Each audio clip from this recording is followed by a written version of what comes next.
आय 2 श्लोक 29। कोई आत्मा को विस्मय तरीके से देखता है तो कोई आत्मा को विस्मय तरीके से सुनता है, कोई आत्मा को विस्मय तरीके से बताता है, कोई यह सब कुछ करने के बाद कुछ समझ ही नहीं पाता, अपने काम में लगा रहता है। हाथी से लेकर चींटी तक में वही आत्मा है। और एक इतनी जगह देखिए, उसमें असंख्य जीवाणु होते हैं, उनमें भी आत्मा है। अब बताइए, आत्मा कितना छोटा से छोटा, कितना सूक्ष्मदर्शी से भी नहीं देखा जा सकता।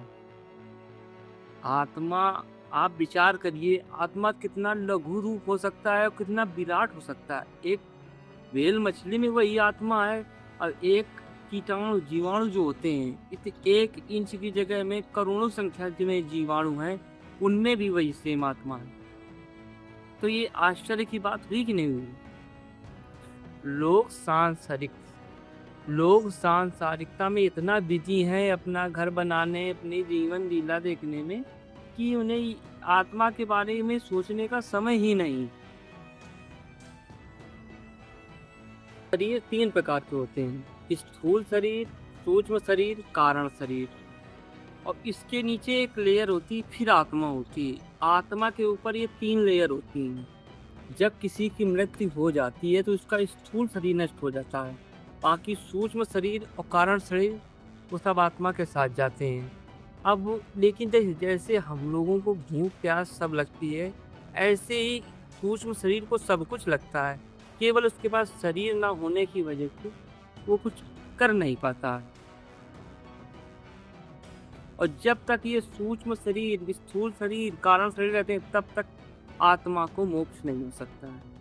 इसीलिए कहा गया है कि आत्मा को इन इंद्रियों के विषयों से समझा ही नहीं जा सकता। आत्मा लेयर समझो, आत्मा के ऊपर ये 3 लेयर हैं। अब बताइए, आप स्थूल शरीर से आत्मा को कैसे देख लेंगे? आप सूक्ष्म शरीर से कैसे आत्मा को देख लेंगे? अब इसलिए आत्मा को हम ना सोच सकते हैं, ना समझ सकते हैं। मतलब आत्मा इंद्रियों का विषय ही नहीं। आत्मा को अपनी आत्मा को किसी चीज आत्मा इन तीनों को प्रकाशित करता है, इन तीनों को शरीरों को आत्मा ही चलाता है। तो बताइए, जब कोई जहाज चला रहा है तो जहाज चलाने वाले को समझ लेगा क्या इतनी आसानी से? और आत्मा ही अपने आप साक्षात्कार करता है। जो स्थूल शरीर है वो मोबाइल की बॉडी हो गई, और जो मोबाइल के अंदर ऐप इंस्टॉल है जिससे मोबाइल चलाया जा रहा है, वो हो गया सूक्ष्म शरीर। और जो उसमें मेमोरी सेव है या जो इसमें सेव होता है, वो हो गया आपका कारण शरीर।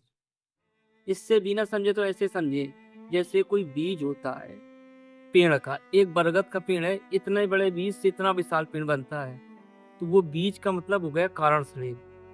जो सूक्ष्म शरीर है वो प्रोसेस है, जड़ों का बढ़ना, सब कुछ होना, प्रोटोकॉल है पूरा बढ़ने घटने का। और उसके बाद जो वृक्ष है वो स्थूल शरीर हो गया। तो ये हो गया स्थूल सूक्ष्म कारण।